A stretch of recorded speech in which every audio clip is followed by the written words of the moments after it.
bye week, obviously, for some of our guys, get healthy, but also get some work in. Focuses on us, fundamentals, technique, things we control. Got to take a step. Young guys got to continue to grow.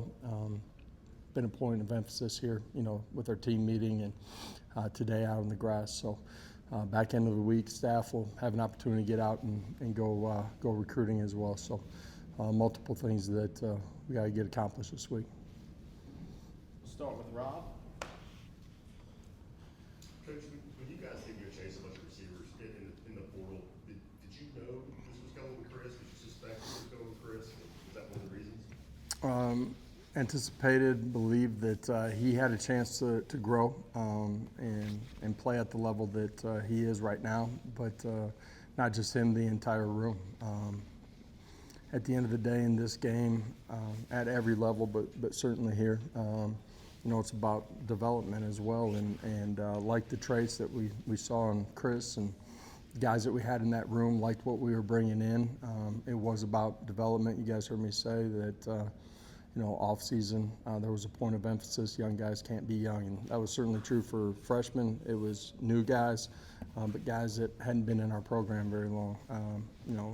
Coach Pope and that wide receiver room have done a great job of continuing to grow, and obviously Chris is who you asked about initially. Has played extremely well. Done a great job one-on-one situations, attacking the ball, making plays, and been a big part of our success that we've had. Coach, what's the most important part of kind of keeping a team motivated during the bye week with 2 weeks ahead of the next game after such a big win on the road? Well, you can point to last year in the way that we played, coming off of a bye week. You look at last week, excited, happy about the way that we competed. Went and played the next series, the way that we finished the game. But there's a lot of things that we can do a lot better. And that's in every phase of the game, but certainly offensively and special teams. And, whether you win or lose, it's dealing with what the reality is and how do you get better. Britt, then Adam. Coach, you mentioned young player development a couple times in the open. When you look at the first month, is there concern about the workload that some guys are taking in terms of snap count, and how mindful as a staff you guys have to be about that on the practice field, not just trying to rotate guys on Saturday, but managing those guys in practice? Managing guys in practice is a part of what we do all times of the year. You take into account what they're doing on game days as well. Guys got to prove that they're ready to play too. You can't just throw them out every play. All 11 on the field. It's a series of one plays that make the difference in a football game. And, so guys that think they're ready but may not be prepared, it's time to get prepared and things that they control on offense and defense, special teams. The reality is you're also getting ready to go into a long stretch in this league. And, it's just the nature of this league, the physicality of it, the violence of it, that, guys get dinged up playing consecutive weeks after one another inside of this league. And so there's going to be guys that are going to have to step up during, next week when we get to Arkansas, but throughout the course of it too. So continue to get guys ready and prepared to go play at the level that they need to. Josh, now that you've seen the film, what did you think? How did you think David Sanders performed on the drive that he was in? And how do you determine what his role is moving forward?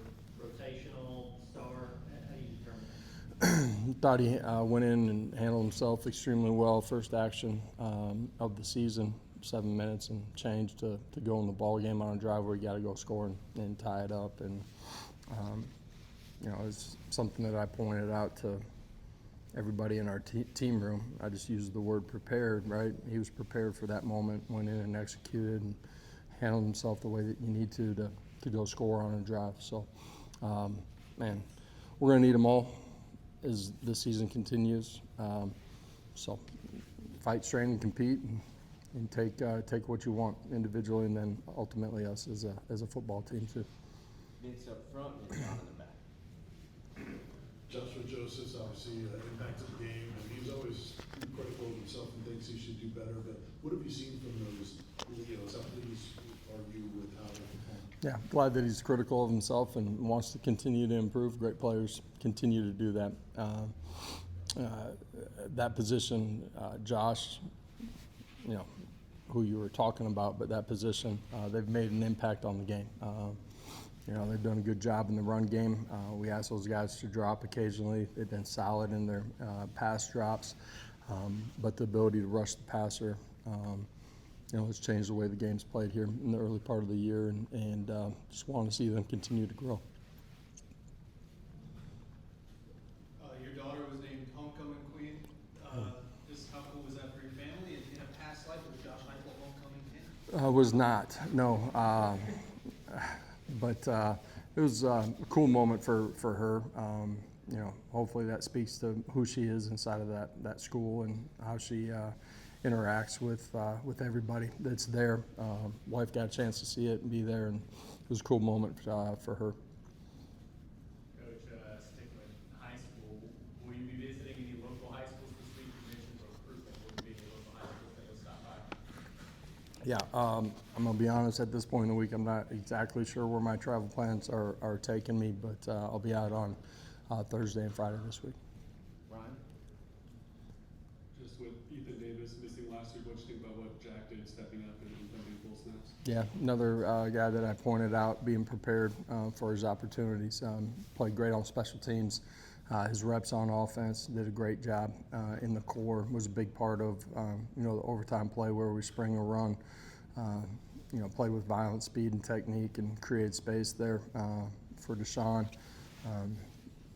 Score at the end of the game outside quarterback zone. Does a great job. He's a young guy that has handled himself with great maturity and continues to get better, but is prepared and love the growth that we've seen from him. Austin? Your next opponent is Arkansas. Obviously, they've had some change, specifically, Coach Capino getting rid of the defensive staff and going in a different direction. How do you prepare for that? How deep do you dive into old games? Yeah, you dive as deep as you possibly can. I think it'll be important for us schematically, one, to communicate and adjust on the field, but two, on the sidelines and staff and players together. Had a ton of success last year in the three down front they did against us, preparing for that, and then we'll adjust to anything else that we see. Thank you. All right, appreciate it. Thank y'all.